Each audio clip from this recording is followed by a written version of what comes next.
வணக்கம். நம்ம தமிழ்நாட்டுல இலவசம்னு சொன்னாலே போதும் ஒரு பெரிய விவாதமே கிளம்பும் இல்லையா?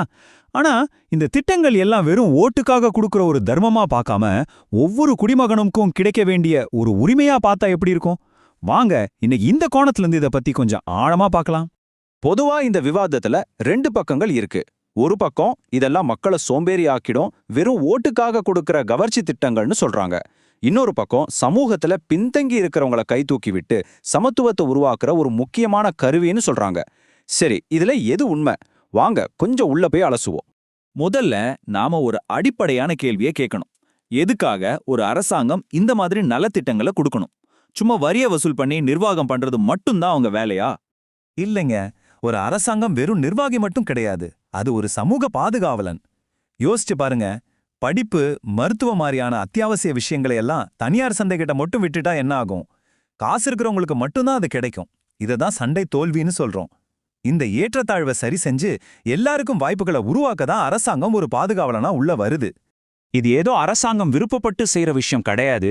இது அவங்களோட சட்ட ரீதியான கடமை. நம்ம இந்திய அரசியலமைப்பு சட்டமே ரொம்ப தெளிவா சொல்லுது. நாட்டோட வளங்கள் எல்லாம் ஒரு சிலர்கிட்ட மட்டும் குவிஞ்சிடாம எல்லாருக்கும் சமமா பகிரப்படணும்னு வழிகாட்டுது. ஆக இந்த திட்டங்கள் எல்லாமே நம்ம அரசியல் சாசனத்தோட ஆன்மாவில இருந்து தான் வருது. சரி, இப்ப கொஞ்சம் சுவாரஸ்யமான விஷயத்துக்குள்ள போலாம். ஒரு காலத்துல ஆடம்பரமா நினைச்ச பல பொருட்கள் இன்னைக்கு எப்படி நம்மளோட அத்தியாவசிய தேவையா மாறி இருக்குன்னு பார்க்கலாமா? காலப்போக்கில் பொருட்களோட அர்த்தம் எப்படி மாறுதுன்னு பாருங்க. ஒரு காலத்துல ஃபேனுங்கிறது ஒரு பெரிய சொகுசு பொருள். ஆனா இன்னைக்கு இந்த புவி வெப்பமயமாதல் காலத்துல ஒரு தொழிலாளி நிம்மதியா தூங்கி எழுந்தாத்தானே அடுத்த நாள் வேலைக்கு போக முடியும். அதே மாதிரிதான் மிக்சி, கிரைண்டர். ஒரு பெண்ணோட பல மணி நேரம் உழைப்பை மிச்சப்படுத்தி அவங்க படிக்கவோ வேலைக்கு போகவோ இது உதவுது. ஸ்மார்ட் போனை பத்தி சொல்லவே வேண்டாம். இன்னைக்கு அது வெறும் பொழுதுபோக்கு சாதனம் இல்ல, அரசாங்க சேவைகளை நம்ம வீட்டுக்கே கொண்டு வர்ற ஒரு முக்கியமான கருவி. இந்த கேள்விக்கு உங்க மனசுல என்ன பதில் வருது? டிவினா சும்மா சீரியல் பார்க்குற ஒரு பெட்டி மட்டும்தானா? இல்லவே இல்ல. கொரோனா பெருந்தொற்று நேரத்துல பள்ளிக்கூடங்கள் எல்லாம் மூடினப்போ இன்டர்நெட் வசதி இல்லாத எத்தனையோ ஏழை வீட்டு பிள்ளைங்களுக்கு பாடம் எப்படி போய் சேர்ந்துச்சு? கல்வி தொலைக்காட்சி மூலமா தானே. அப்போ அந்த தொலைக்காட்சி பெட்டி வெறும் பொழுதுபோக்கு சாதனம் இல்ல, அது ஒரு குழந்தையோட கல்வி உரிமையை காப்பாத்தின ஒரு ஆயுதம். இது தொலைக்காட்சிக்கு மட்டும் பொருந்தாது. பெண் பிள்ளைகளுக்கு கொடுக்கற மிதிவண்டி பள்ளிக்கூடம் ரொம்ப தூரம்னு சொல்லி படிப்பை நிறுத்துறத தடுக்குது. உயர்கல்வி மாணவர்களுக்கு கிடைக்கிற மடிக்கணினி டிஜிட்டல் உலகத்துல அவங்களையும் மத்தவங்களுக்கு சரிசமமா நிக்க வைக்குது. இதெல்லாம் வெறும் பொருள்கள் இல்ல, முன்னேற்றத்துக்கான கருவிகள். இப்போ நாம இந்த விவாதத்தோட மைய புள்ளிக்கு வந்துட்டோம். இந்த திட்டங்களை எல்லாம் அரசு கஜானாவை காலி பண்ற வெறும் செலவா பார்க்கணுமா, இல்ல எதிர்காலத்துக்கான ஒரு முக்கியமான முதலீடா பார்க்கணுமா? இங்கே ஒரு முக்கியமான பொருளாதார கருத்து இருக்கு. அதுதான் மறைமுக வருமானம். அதாவது அரசாங்கம் ஒரு மிக்சியையோ அல்லது இலவச பேருந்து பயணத்தையோ கொடுக்கும்போது ஒரு ஏழை குடும்பம் அதுக்காக செலவு பண்ண வேண்டிய பணம் மிச்சமாகுது இல்லையா? அந்த பணம் அந்த குடும்பத்துக்கு கிடைச்ச ஒரு மறைமுக வருமானம் மாதிரி தான். சரி, இந்த மறைமுக வருமானம் என்ன ஆகுது?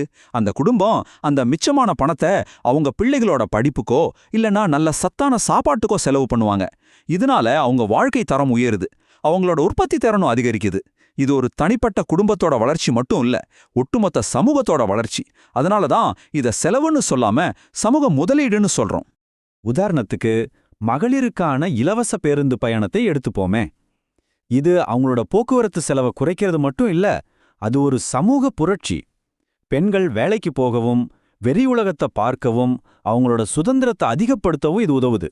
ஒரு அரசாங்கம் எவ்வளவுதான் சிறந்த திட்டங்களை கொண்டு வந்தாலும் அது உண்மையிலே வெற்றி அடையணும்னா மக்களாகிய நம்மளோட பங்களிப்பும் ரொம்ப முக்கியம். இந்த விஷயத்துல நம்மளோட பொறுப்பு என்ன?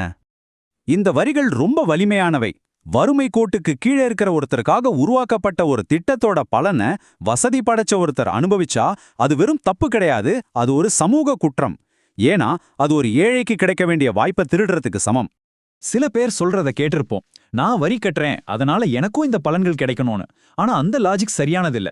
வரிங்கிறது ஒரு சமூக காப்பீடு மாதிரி.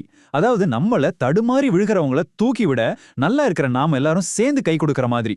நம்மால நல்லா ஓட முடியும்னா ஊன்றுகோல் தேவைப்படுறவங்க கிட்ட இருந்து அதை பிடுங்க கூடாது இல்லையா? அப்போ ஒரு பொறுப்பான குடிமகனா நம்மளோட கடமைகள் 3 தான். 1, நேர்மை. நமக்கு தகுதி இல்லைன்னா எந்த திட்டத்துக்கும் விண்ணப்பிக்காம இருக்கிறது. 2, விழிப்புணர்வு. உண்மையிலே தகுதியானவங்களுக்கு இந்த திட்டங்கள் பத்தி எடுத்து சொல்லி அவங்களுக்கு கிடைக்க உதவுறது. 3, பொறுப்புடைமை. எங்கேயாவது தப்பா நடக்கிறத பார்த்தா அதை சுட்டி காட்டுறது. இறுதியா இதை மட்டும் மனசுல வச்சுப்போம். அரசாங்கத்தால ஒரு பாலத்தை கட்ட முடியும். ஆனா அந்த பாலத்துல யாரு முதல்ல போகணும், யாருக்கு வழி விடணுங்கிறத முடிவு செய்ய வேண்டியது மக்களாகிய நம்மளோட அறம் சார்ந்த பங்களிப்பு தான். நலத்திட்டங்கள்ங்கிறது ஒரு தர்மம் கிடையாது. அது சமத்துவத்தை நோக்கிய பயணத்துல ஒவ்வொரு குடிமகனுக்கும் கிடைக்க வேண்டிய உரிமை. இந்த புரிதலோட இந்த விவாதத்தை நாம அணுகுனாலே பாதி பிரச்சனைகள் தீர்ந்துடும்.